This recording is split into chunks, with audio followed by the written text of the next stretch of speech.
My name is Jody Domerstad. I own a yoga studio. My name is Brielle. I'm a senior in high school. My name is Thomas Filan. I'm a retired real estate broker.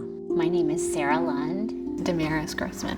Bob Budsock. Hillary Lindsay. Brian Alban. Jen Kraft. Maria Salvatore. I am a full-time certified yoga instructor. I'm also a mom and a sister and a friend and a wife. So I've experienced a lot of trauma in my life.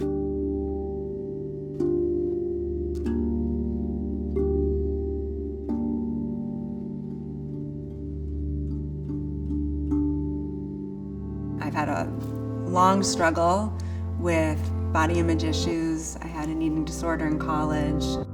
I was sexually abused from a family member, and then I was an addict. I remember laying in my parents' bed when I was very young and saying that I wanted to die because I was fat.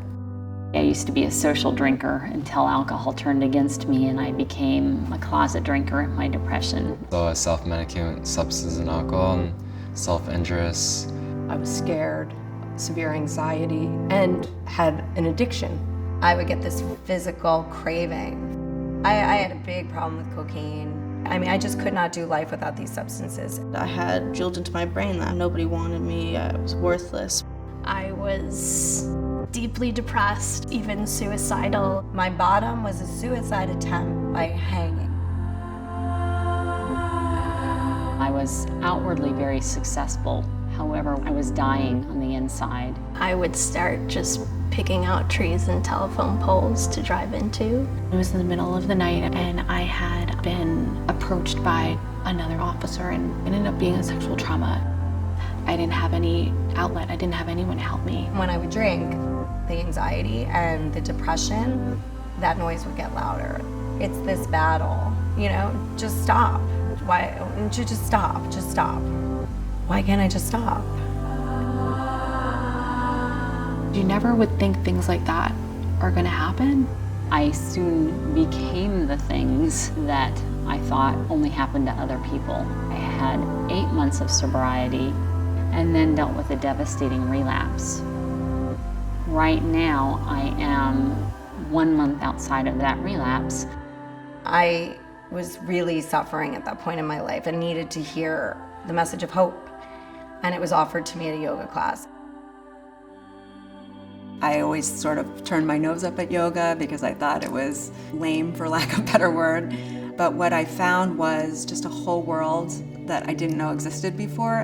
Yeah, I wouldn't be here talking to you if I didn't discover yoga. I was in treatment for my eating disorder and they suggested yoga, that it would help me love myself, which I had no idea what that even meant. Doing yoga and being a part of that community has made me feel so much more comfortable in my own skin. It can teach us to be okay with being alone with yourself. Being able to take that moment to kind of close your eyes. There's something that happens physiologically when you're doing yoga. It's really not about this physical. You know, what we have to offer is so much more. We're sort of trained as a society to just be robots, and society doesn't focus on community, on connecting, on mindfulness. Life before I learned how to be mindful was a jumble of emotions. Mindfulness is really that tool that I can look to help battle that desire to look for another substance. The mindfulness allowed me space just to watch what was going on and not necessarily change it, just to be so mindful that I could say, oh look, I'm behaving this way. And many of those spiritual needs and those health and wellness needs are addressed through the Kula for Karma yoga and meditation classes. There's not a word that I can use to describe what Kula offers for people. It would minimize it. It was the first time where I felt like I could really talk about this stuff that we're all so ashamed of. Kula for Karma is creating a community where it's okay to talk about your mental health and figure out different wellness tools to heal yourself. They're just trying to give you a couple of ways to just be okay with the right now, and then maybe the next day, and then the next day. When I hear the phrase "no more suffering" in silence, it makes you think about all the people who are afraid to come to grips with what they are suffering from. that individuals that are impacted by addiction is a very, very lonely disease.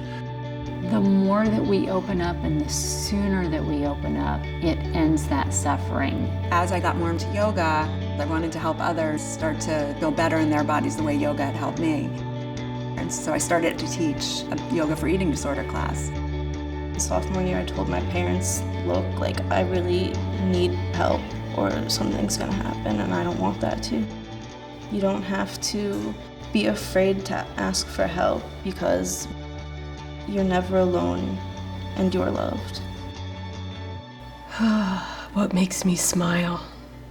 This work we're doing right now, Being able to tell my story, being able to sit here and be a woman of a trauma and say, okay, that happened. Now I can use my experiences to help others. I'm happy that with recovery, I can smile without a substance. I am so glad that I went through what I did because I wouldn't be who I am today. I'm just grateful to be alive. For the first time in a very long time, I get to be fully present. when I do these interviews and I share my story, and there's a lot of focus on the darkness, I want people to know that I have the most amazing life today. I'm so grateful. Penny and Jerry.